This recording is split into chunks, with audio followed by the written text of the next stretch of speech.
And the crowd goes wild because they love to see it the first time they saw it yesterday. Good friend of ours, Ray Ash, is also going wild. He's going wild at home. Please do not slide into my DMs. I already know what you're saying. What you're gonna say. He sent it to all of us. He sent it to the universe, and boy, oh boy, Wise picked up. Yes. And Watch sending it to everybody else. 100% win rate in the playoffs, and now it's for the championship. If it goes in and he wins, it's for the championship. Now we did call it, and right now the issue is with Echo. How do you deal with the Guinevere here? Although late game, you would say that Echo's lineup is much more safer compared to Blacklist, but you have to question the playmaking capabilities of Blacklist. There is a Paquito, there is a Guinevere, and there's also the Lolita factor that you have to worry about for Echo. I'm going to say this again like I did the previous time it was pulled out. That Valier, though, being able to push back those engages can play a big role here for Echo. So hopefully the timing's there, the layering is there, and Echo can bring this to game 7. But here we are first. Before we even get there, Echo has to even the odds. 3-2. Blacklist at match point. Echo up against the corner. It all starts here. You know, this Lilia and Valier has to work for Echo. If not, this will be the last game that they play in MPL Season 10. But Blacklist, man oh man, again, putting up the Guinevere jungle on quite possibly their last match of the season. If this works, ranked games later on will be filled with Guinevere jungle. I'm sure they already are. No, I tested it. People don't seem to like the idea, but if they win MPL, people will just naturally follow. It takes a MPL championship for to show up. Yawi, though, gonna get poked down a little bit here. Oh, my Venus looking for a kill. Yawi, there's the pushback, but Haji forcing the flicker out. That's a lot out of Yawi. Yeah, but it was also committed for the side of Blacklist, the sprint of the promise. But still, it does give a kind of a favorable trade for Blacklist because they don't have to worry about Yawi positioning very, very aggressive on the earlier stages of the game. Yeah, no, it's this kind of treatment wherein we're fighting fire with fire that might temper the flames of Yawi here. But wait, Cautese engages. Yeah, he can't get the position, the angle that he needed there. Better to play it safe, too, for Echo just for now. Wait for that first turtle of the game to come up and maybe come out on top of the objective, but on the bottom side, 2 versus 2 for now. Edward gonna get poked down a little bit. Wise there, too.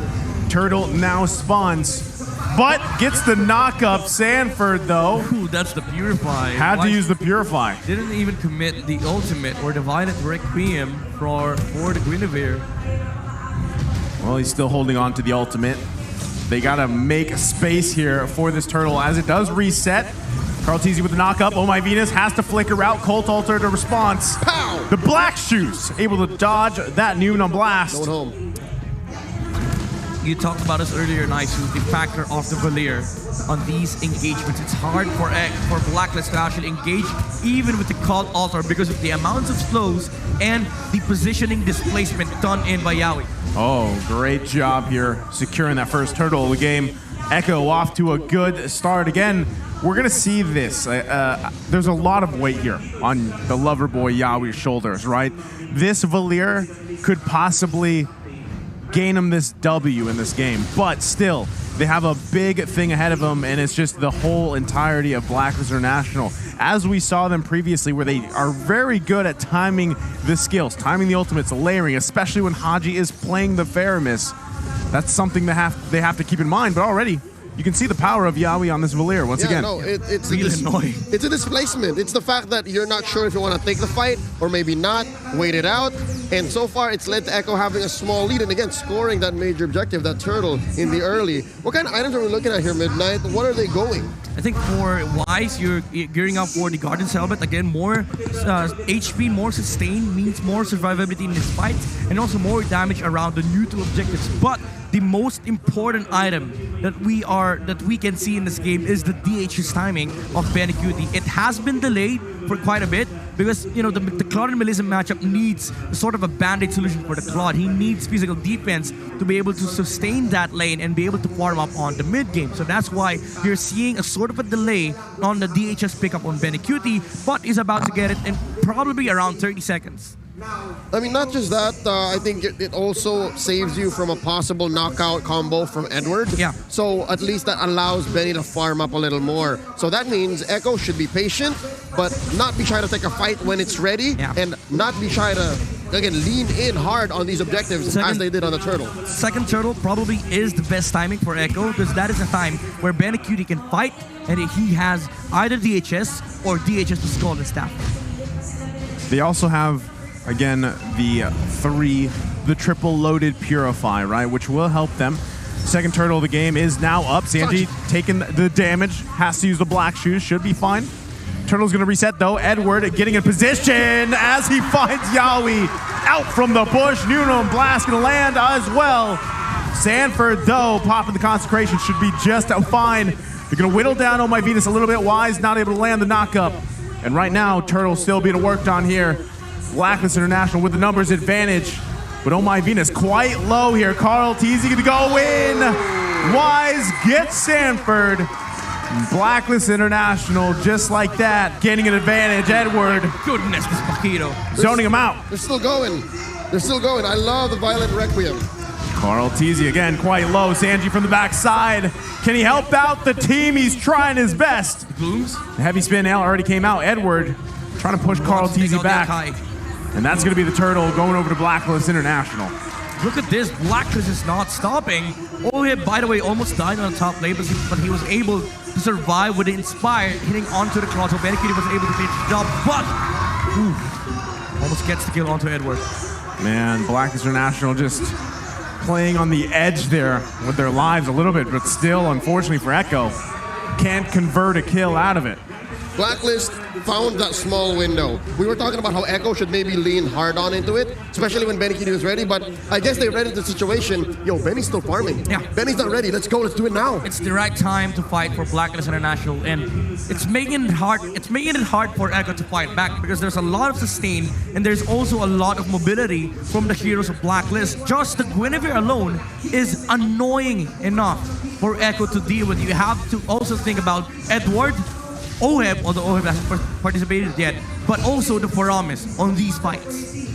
There's a lot in this matchup that might say, yo, Echo is winning, Echo has the better lineup, but the way it's executed, the way Blacklist is using their windows is just speaking the opposite. Now, Just Sanji, forced like that. to use an early black juice. Okay, Carl Teasy going in. Sanji, though, I mean, that could have been bad. He could have gone down there, but this is what we're talking about, the layering of abilities from Blacklist International. Yep. Every spell that has been used is perfectly in sync with each other. Even though Wise jumped in and Sanji was able to get out, at least it forced out the Purify. Unfortunately, Oh My Venus didn't land the ultimate, but at least the threat is there. The pressure was enough for Echo to react, which means Oheb is able to farm these resources in the mid lane while matching up the farming speed of the Claw. And so far, it looks like this last turtle is going the Blacklist's way. Ooh, forcing out Carl Teasy to make a move. There's a Numenon Blast, and now they're going to pull. Though. He held on to the Retribution, so they know that they don't have the Numenon Blast. They could position them themselves really well here. That's why they're delaying. Wise is one level ahead, though. They got to be Echo careful. Take it. They want to fight. There's Wise looking for the knockup, the Requiem. Sanji with the black shoes. A turret does go down, though. They lose it on the bottom side. Edward getting quite low. Lord is going to spawn here. Carl Teasy going in. Sanford taking quite a few hits from the turret. Consecration for Wise. Gets knocked into the tier 1. Carl Teasy. But more members are going down for Echo. 2-for-1 trade. Oh My Venus with the flicker in. Carl Teasy trying to help out. And he grabs the kill on Oheb. Quite messy, but the 3-for-2. They're still not done. They're still not done. Edward commits a flicker. This is crazy stuff from both sides. Although Echo had a fantastic work on Wise, on this Guinevere, Oh My Venus and Haji on the back side of things, they were dealing heavy damage onto the frontliners of Echo. Haji alone, the Paramis with the magic damage, is a big problem. He dealt so much damage that he was able to whittle down the HP of both Sanford and Benecuti, and Oh My Venus even committed the flicker to take out the gold laner of Echo. Although Oheb jumped in as well, and he was punished heavily by Carl Teasy. So messy trades like that might actually change the tempo for Blacklist International. I'm guessing maybe Echo can actually start picking fights, because so far it looks like it's been Blacklist always baiting out the black shoes, baiting out the vengeance flames, seeing if they can try to make Carl Teasy do a heavy spin way out of timing. Yeah, for Echo it has to be on their own terms. Blacklist International, they have been the ones starting the fight because they have the Lolita, they have the Paquito, and they also have the Paramis. So it really is going to be advantageous for Blacklist to start. So if Echo wants to, look for ways to fight, it should be started by them. And that's a start. I mean, a concealed play into a bush with lethal intent. Yeah, it's still a tall situation for Echo here. And also Benecuti, right? I mean, as he can farm up, that's going to play a crucial part around these objective fights. The thing is, do they commit to this first Lord here? One problem that also, that Echo also has is the fact that it's not that they lack frontliners, but they lack decent re-engage. Like, having Yaoi play the Valeria, even though, yes, it's a good answer versus the Promise, if you are playing aggressively. But Blacklist right now are the ones playing aggressively, and Echo is just reacting defensively, and they cannot even utilize the aggression or the aggressive nature of their own heroes. Yep, the last time we saw Echo leverage the displacement that their heroes had was in the first 5 minutes. Yeah. After that, it's just been Blacklist baiting out all of their ults and waiting for Benecuti. The image is, it should be Echo farming on the side or the jungle of Blacklist. But right now, 10 minutes in, even though, yes, Echo does have late game, they're just playing defensively against Blacklist, which does mean that Ohib is getting the same amount of farm as Benecuti. But the main problem is there's so many lives and sustain on the side of Blacklist, and there's also many ways for them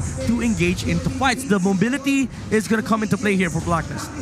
They're up on items as well. I mean, you can see the 2,000 gold lead from Blacklist International coming in the form of Edward. Look at Edward, man. He's about 500 gold ahead of Sanford. And you can see how Sanford is scared for his life for the most times. Like his Purify within the first 5 seconds. Carl Teasy going to be able to find a Wise here. Can't get the kill just yet. Oh My Venus also on the other side, so... Did he cancel? It looked like it was... Oh, no, never mind. I mean, he found Wise, but unfortunately, like, he did... I don't know, he didn't stay there long enough. Yeah. It was like, nah, I don't want to fight. Maybe he got the call that Oh My Venus was there too, so didn't want the team to kind of crunch it down onto that. This is the beauty of having a Paquito versus Uranus. Paquito can do this, and he can follow to the fights as early as possible. Now Uranus has to react.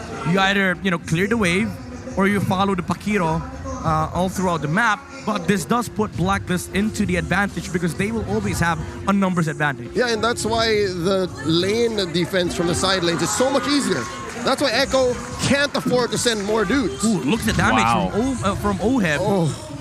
That's what I was talking about. When Melissa is in the right environment, yep, you can kind of do this. You can whittle down these tanks. Also a nice key item pickup here. Gonna have that wind in nature available still. Everything just being a deciding factor on how does Echo approach Blacklist International. I mean, it's going to be hard for Echo to deal with this Melissa of Ohib. Like the physical damage, you're already removing that factor from the Claude. Sanji also has to close the gap against both Haji and Ohib, which is a tall order, by the way. It's so hard to break the Ube right now. They've been living in this mid-lane Lord Bush for the past 2 minutes. Ohib's like so easy playing Melissa when there's no far stuff. Yeah. I mean, yeah, displacement, sure, but that's what you want anyways with the go away. You want some space between you and your opponent. It's fine. Look at that. Oh. He can do this like 24/7. All day. All day indeed. Benecuti. Oof, another problem, Can't be blocked. Blazing do it. Yeah. Ohib just stands near. Oh My Venus uses the bulwark. No problem. They don't even need to commit the wind of nature. It's just it's kind of crazy, right? How much back and forth between these two teams are going. But yeah, what you're seeing constantly here is Echo finding it very hard to find any angle, any opening at all, and a lot of it, again, has to do with even Oh My Venus on this Lolita. There's a lot of frontal damage that needs to be set up from Echo, and also it's very difficult for Benny Q to go in. And Wise is also making this very, very hard. He is just standing on the front lines. It's not even farming. It's just a walking vision, walking, CC. If he catches anybody, Blacklist is ready to go for the engage because they have so much mobility on Haji. Oh, Edward. Got the black shoes out just like that, though. That damage was enough, though. If Sanji did not commit the black shoes, would have been, terrible for Echo. There's 4 ways for Blacklist to actually pick a fight. And they're all very scary. Yeah. For Echo, one. There's just one, and you're thinking, like, is it the right time? Are there enough people here? Yeah, this is the case for Echo, for us to have a clear picture as to what will happen. Carl is standing on the front line, Blacklist engages on him, Panicutie walks over to the back line, uses Blazing Duet, and that's it. But the main problem is there's so much solution and so much stuff from Blacklist International. Bottom lane, though, there's a quick work happening here for Echo. They're trying to kill Edward here, 2 versus 1. Agent Zero going to be just fine. Yawi has to flicker out. Lord going to be worked on here, finally by Blacklist International. They've had enough. They're saying, you know what? This is a whole lot of nothing we've been doing the past 5 minutes. Let's make something out of this big lead. 3K, and they've committed some key skills. Luminum Blast on Sanji. I mean, all of this just lines up. That's exactly what Blacklist International wants to do. Yeah. They're getting these ultimates out of Echo. They don't even care. And they don't care at this point. It's about the Melissa. Your protection to the Melissa is Echo's usage of their abilities. If they don't have ways of engaging onto your gold laner, Blacklist will just have better team fighting ability. Oh, they do get the flicker out of Oh My Venus. But is it going to be enough to actually win this fight? Haji holding on with the Cult Altar. Sanford now joining the party. Can they find a kill? Wise taking a lot of damage. Cult Altar comes out. Edward Balboa gets the kill. Panicutie with the Blazing Duet. No one falls for Blacklist International. Oheb is still at full health. It came to the point where the fight was so long that the Cult Altar expired, no one got stunned, and they just continued fighting. Yeah. This is really, really hard for Echo. That is the firepower of Blacklist International. But we are seeing the capabilities of the Claude. If they time things right, if Ohib does not have that wind of nature, and if they're able to close that gap, they are able to take out the Melissa. They can do that, but they need to find the right initiation and the right angle against Blacklist. Although Venus is making the move. Sanji with the black shoes. Can they turn this one around? There's the Glooms, the Blazing Duet coming out from Panicutie. Cult Altar is the response. Wise not able to get the knock-up. They're quite low. Nuno Blast going to be charged up. Finds 3 of Echo, but they're under the turret. OF finds Carl Teasy. Panicutie falls. Haji in response, and under the turret, it's Wise with the knock-up. Echo's in trouble now. Oh, the humanity. That was 3 for 1, and now Haji's back, and they're going to push in mid. Echo, you had the opportunity. Panicutie found the opportunity, but the bulwark from Oh My Venus kept the Claude at bay. No damage done onto OM. Does it break into base? Nuno Blast going to come out. They're looking to end the game here. It's a wipeout. And just like that, with the comeback of the Royal Duo, mission accomplished. The crown has been reclaimed. 3-time NPL champions. Blacklist International. The Wise have come back, and they have done what they came out to do.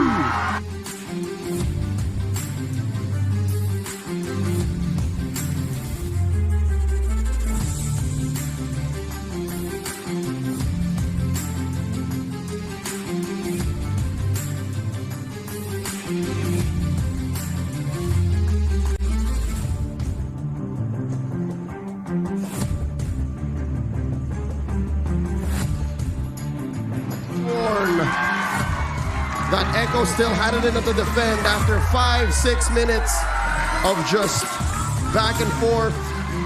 Blacks International went for the throat, and went for that trophy. 60% grand finals win rate. 3 grand finals for BYs. 3 MPL titles. And now they're also the first team to defend their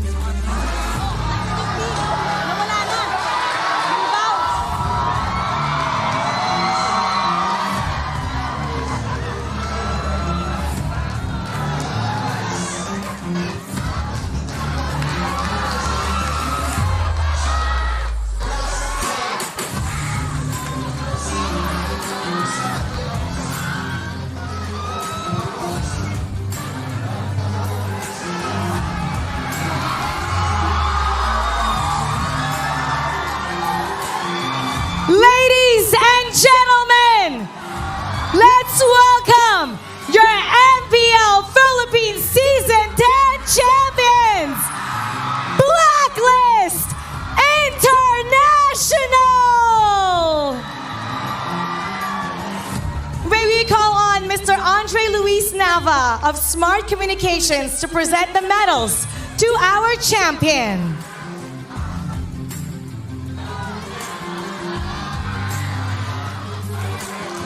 Blacklist International has been victorious in reclaiming the crown.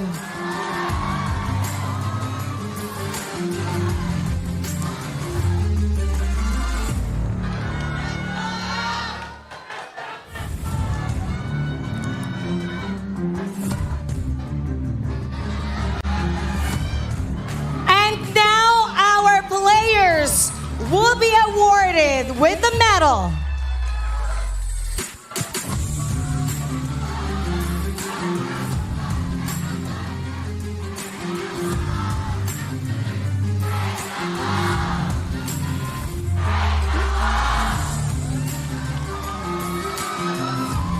Let's give it up for Wise! Oh my Venus! Ohab! Haji! Edward! Esson! Dexter! Kevier! Master the basics! And Coach Bon Chan!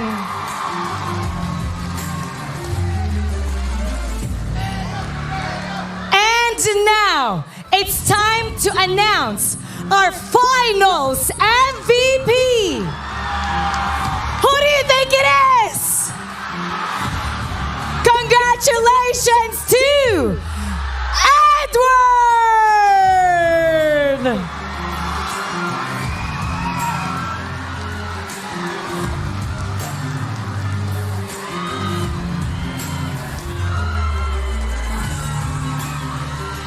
And now, let's hear it from our finals MVP.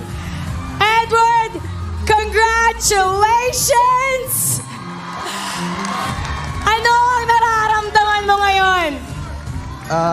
Ewan, speechless ako eh. Ina-expect ko talaga si Wise yung MVP para kaming, di ba yung MVP, yung main 5 na MVP. So, hindi ko ina-expect yung ganito. Congratulations, Edward! And now, it's time to reclaim the trophy! Congratulations, Blacklist International! The trophy is all yours to take once again! In 3, 2, 1, congratulations, Blacklist International!